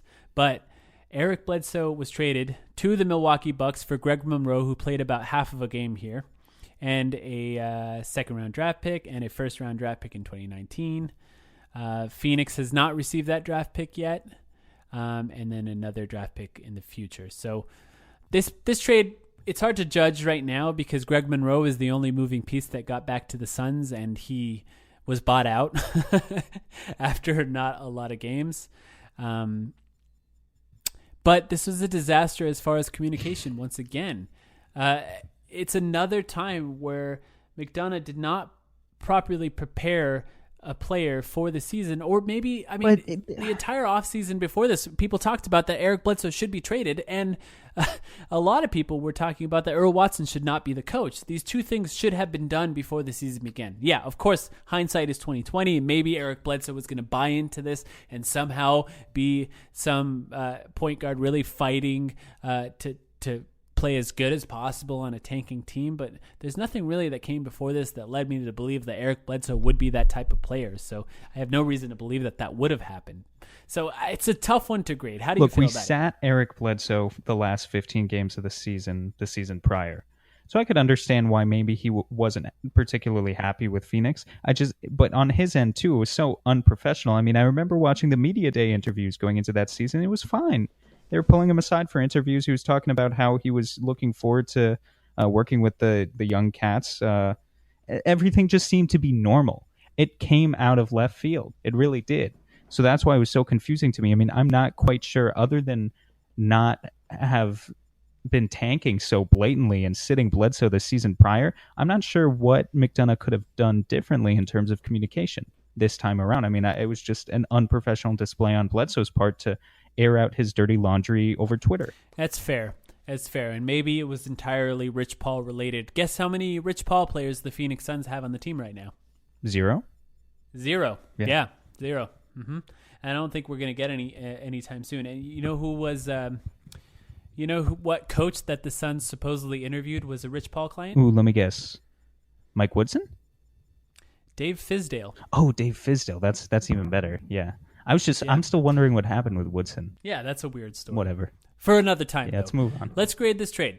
Now, I think you brought up a fair point that a lot of this is on Eric Bledsoe. I do think that's fair, and I do wonder emotionally, maybe ego related. This was the first season where you could say that Devin Booker was the clear star of the team now, and it was clear from the beginning. This team was now Devin Booker's, and I don't know how much Eric Bledsoe actually liked that. I think that. He was kind of sold this bill of goods that it's now his team after we traded every other point guard on the roster, and it was now his turn. And it was clear from the beginning that wasn't going to be the case. Now, it should be said that part of the reason we lost those first 3 games by so much is because Eric Bledsoe was a joke in all 3 of those games and literally was sent home like a child because he couldn't even play professionally at all. No surprise that he got worked in the playoffs by me here. I'm glad he's gone, I'll be honest. And I don't think that trade is the worst. I mean, some of the best draft picks that Ryan McDonough has ever made is sort of between the 13th and 15th pick. The very narrow range. So the fact That's the sweet spot for McDonough. Right, As long as it's between the 13th and 15th pick, it works every time. Mm-hmm. We're going to get a star. So if this happens to fall between those picks, I think that we can actually get a player of value, maybe even more valuable than Eric Bledsoe at this point because he's such a problem. So I don't want to grade this too harshly, but I don't think it's that great either just because it had to happen. So I don't know. Do you have a grade? No, I was kind of waiting for you to throw out one because I'm conflicted here. This felt like the first time, because we talked about how McDonough did a good job handling situations where he didn't have any leverage in Dragic and Morris. And then this is sort of the first time where he didn't do such a good job with that. I was really hoping for a little bit more value than what we got at the time. Can't really give a definitive grade without seeing the prospects that's going to result from that Milwaukee pick, though. So, I don't know, a C? What do you think? Well, I mean, the fact is we traded a best player by far. I think he was very clearly our best player at the time. And we got picks and a player that never came. And we weren't even able to get Malcolm Brogdon. Malcolm Brogdon would have been a nice piece on this team, a perfect starting point guard on this team right now. So, I mean, C minus? Yeah, okay, let's go with a C minus.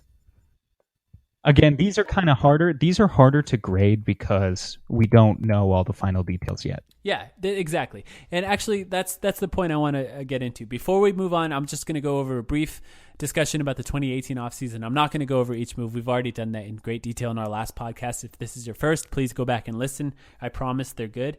But I just want to go over this list we made of the 10-day contracts that we signed over the course of McDonough's tenure. Seth Curry, A.J. Price, Jarrell McNeil, Lorenzo Brown, Jordan McRae, Phil Pressey, Ronnie Price, Mike James, Isaiah Cannon, Josh Gray, and finally a good one, Shaquille Harrison. Yikes.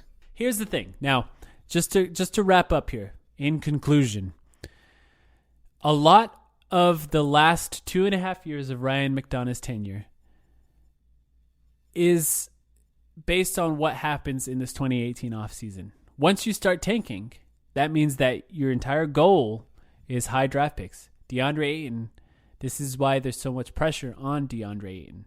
He finally took some time to hire an actual coach. There's a lot of pressure on Igor Kokoshkov. And, of course, the Miles Bridges trade. We talked about the picks that ended up resulting in that trade. Even signing Trevor Ariza, of course, the Devin Booker max extension. All of these matter when judging Ryan McDonough. So the GPA that we're about to reveal, it's not final. It's sort of, let's just say his first 2 years he was in college, he was kind of dicking around and partying a little too much, maybe on Mill a little too much, which is the party street here in Tempe, if you don't know, Sam. He's in his senior year now, maybe his 5th year. He's a super senior, and he's trying to raise his GPA at the very last minute here. And it's very possible that a lot of these things that he did in the 2018 offseason will sort of wipe away all the troubles that came before. But the purpose of this podcast was to go through each thing granularly so that we're not just talking about from this massive scale of how we feel about Ryan McDonough. We can actually figure out whether or not he's good or the moves he's made have been good based on each individual move. And I think that's the only real fair way to look at what a general manager has done. So without further ado, Sam, I'm going to toss it over to you and let us know what that GPA is. The final GPA, our assessment of Ryan McDonough to this point in his tenure as Phoenix Suns general manager, is a 2.15. Wow. 2.15, so just above a C, somewhere in between a C and a C plus on average. That's better than I thought, actually. That means on average he was inconsequential. We were maybe too nice to him, actually. Well, I actually think that's kind of fair because once you start of judging things through the tanking lens, I don't think that tanking is a bad way to build a team in the way that the NBA rules are set up. So you kind of had to do what you have to do to build based on the current system. And the idea of sort of building sort of a middle of the road mid-tier team to try and go up against the Warriors or the Rockets, it doesn't make any sense. So a C average, a middle, an okay student. Maybe he can bring it up to a 2.5 or higher after this 2018 offseason. That's pretty interesting. Yeah, well, he's barely going to graduate right now, so he has to make sure he doesn't fail any of these last classes if he wants to graduate on time. But C's get degrees, and Ryan, you're probably going to graduate. Let's see if you get another contract extension. You need to really prove it in these next couple of years. All right, I'm going to make a commitment right now that Sam and I will be back at the end of the 2018 season, and we'll give, even at this point, maybe still too early grades for the 2018 offseason. We'll average those out with the 2.15 that he has right now, and we'll find out the definitive Ryan McDonough grade, and then we'll see if he's around after that. Who knows what will happen by the end of this season. Yeah, we'll certainly see. I guess, should we have any other final words before we finish this one off? I think what I would say is, we sort of echoed this sentiment earlier, but for those of you who think that McDonough came in and immediately had a vision for the Suns, I think that's not the case. And I think we've shown it today, and I think a lot of the problems with him have resulted from him making mistakes in terms of trying to find out what path to steer the Suns on. He really struggled with that for the first couple of years. Some of it is excusable due to the fact that he was one of the youngest GMs in the league, if not maybe even the youngest GM when he came with the Suns. And again, I've never doubted McDonough's intelligence. He's not a guy like, I'm not a Kings fan dealing with their front office brass, worrying about who my team is going to draft every year and about the trades that we're going to make, and just generally believing that the front office is entirely incompetent. I do believe that McDonough is incompetent, that McDonough is competent, that he has the right skills in his arsenal to build a good team here. But I think where it's gotten a little bit tricky and where we've sort of veered off on the wrong path a few times is dealing with that human element, as Mike, you were talking a lot about earlier. And how can you communicate better with your players in terms of making clear your plans to them in a safe way for you also as the front office, so that, you're not revealing too much. You're not giving too much influence to your players. You don't want Devin Booker to be your GM, but you do need to build a certain amount of rapport and trust with your players, because right now I think there's still a negative reputation that our front office has that they have to recover from in the next few years. Here's what I'll say. How many other general managers do you have to talk about their lack of communication to their own players? I think it's a little overblown in the sense that we focus on so much little crap that like we may not even hear about some of the stuff that happens with other teams. It's like a blip on our radar. Well, that's part of the point. I think that's part of the point, is that the fact that you don't even hear about it from other teams. I don't know. I pretty much hear about everything that happens in the NBA because I'm obsessive, and I just don't hear about that type of thing often with any other team but the Suns. So here's what I think. I think that Ryan McDonough is smart when it comes to basketball, and I think that if he had just started tanking when we initially wanted to tank from the beginning, maybe we'd have Ben Simmons on the team right now. And I think that maybe it's partially related to Robert Sarver. That's the difficulty of talking about these types of things, is we don't know the minutiae or the details of everything that happens. But if he had done that since the beginning, I think that we'd be talking about him through a different light. The fact that there was these ups and downs at the beginning is really the type of thing that affected his reputation in my mind. But the fact that we had 3 consecutive years where 3 separate players asked to be traded off the team is not a good look, and it's hurt the Suns' reputation in the long run, and I think that's partially related, and if not, maybe even fully related to Ryan McDonough himself. So that's basically how I feel.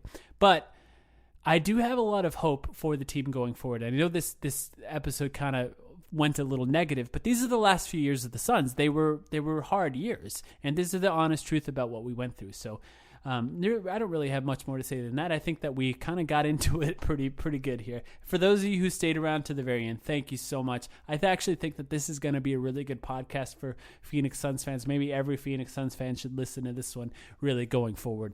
Yeah, the beauty of this one, we're going to get, in case you guys are looking at this and wondering about the timing of why we're doing this right now, we're going to get back into the actual Suns news and stuff immediately next week. We're going to jump back into it. It's just Now we've kind of gotten into that portion of the off season where things have quieted down a little bit, and this is really a bit more of an evergreen type of episode where you can talk about McDonough at any time, and Suns fans have strong opinions on Ryan McDonough. So we really felt it was important for us to kind of air our opinions out there early on in the history of this podcast. All right. Well, I just want to say thank you, everyone, for listening to the Timeline Podcast. Don't forget to follow us on Twitter. Check out our posts on Reddit. We got a lot of interesting things going on right now. And thank you for listening.